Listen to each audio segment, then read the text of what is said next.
परम आदरणीय प्रधानाचार्य महोदय जी व यहाँ उपस्थित अन्य अध्यापकगण एवं मेरे प्रशिक्षु साथियों, आज मैं वृक्षों के महत्व के ऊपर अपने विचार आपके विचारों से साझा करने आई हूँ।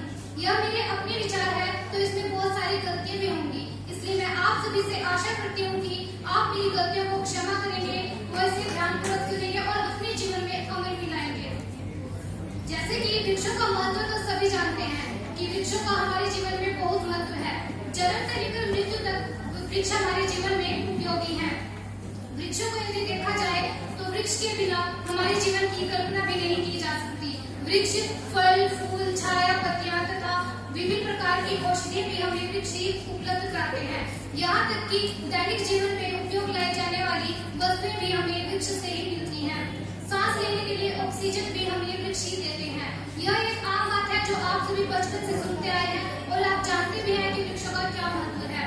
लेकिन जब हम जानते हैं, आप जानते हैं और प्रशासन जानता है कि वृक्षों का हमारे जीवन में कितना महत्व है, तो फिर क्या आप ये जानते हैं कि सरकार ने एक साल में 31 लाख पेड़ों को काटने की अनुमति दी थी और उसमें मध्य प्रदेश में 16 लाख पेड़ों को काटने की अनुमति दी गई।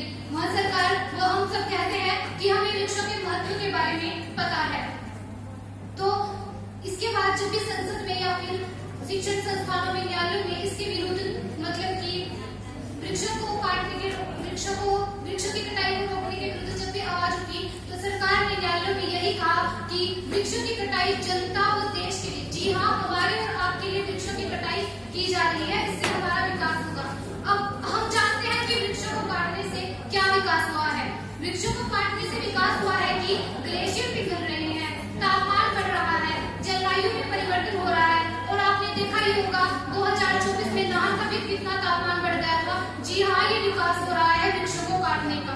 लेकिन मुझे यह बात समझ नहीं आती है कि यदि वृक्षों के महत्व के बारे में हम और आप जानते हैं तो फिर क्यों इतना वृक्षों को काटा जा रहा है, क्यों सरकार वृक्षों को काटने पर भी इतना जोर दे रही है और फिर दूसरी तरफ अभियान चला रही है। मैं तो यह देखकर भी आश्चर्यचकित रह जाती हूँ कि एक छोटा सा पौधा, जी हाँ बिल्कुल एक छोटा सा पौधा, उस पौधे को लगाने के लिए 5 लोगों की आवश्यकता पड़ रही है। क्या एक छोटा सा पौधा इतना भारी हो गया है कि उसे लगाने के लिए 5 लोगों की आवश्यकता पड़ रही है?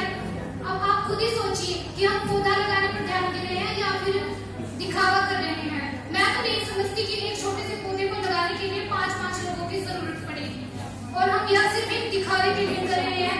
और इतना ही नहीं, उस पौधे को ऊष्मा जलवायु की आवश्यकता नहीं है, उस पौधे को आवश्यकता है तो एक फोटो की और एक सेल्फी की। बिना सेल्फी और फोटो के तो पौधा बड़ा ही नहीं होगा। पौधा आज लगाया कल मुरझा जाए। यही बात जागरूकता की, एक तरफ हम अंधाधुंध कटाई कर रहे हैं और दूसरी तरफ हम निकल जाते हैं पोस्टर लेकर नारे लगाने। और इतना ही नहीं, नारा भी याद नहीं होता। एक नारे में कम से कम सिर्फ 2 लाइनें होती हैं, 2 लाइनों को भी हम 10 बार पढ़कर नारा लगाने के लिए निकलते हैं, पेड़ बचाओ, पर्यावरण बचाओ। क्यों बचाएं पेड़, क्यों बचाएं पर्यावरण को? क्या आपने खुद से शुरुआत की है?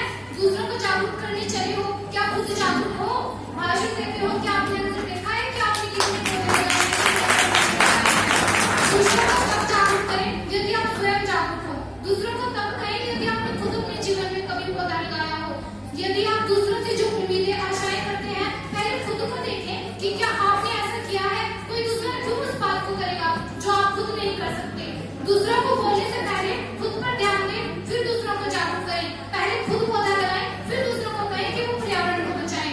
इसी के साथ मैं अपनी पंक्तियों को विराम देती हूँ और यही कहना चाहूंगी कि पर्यावरण से है जीवन, इसे अपना दोस्त बनाते हैं।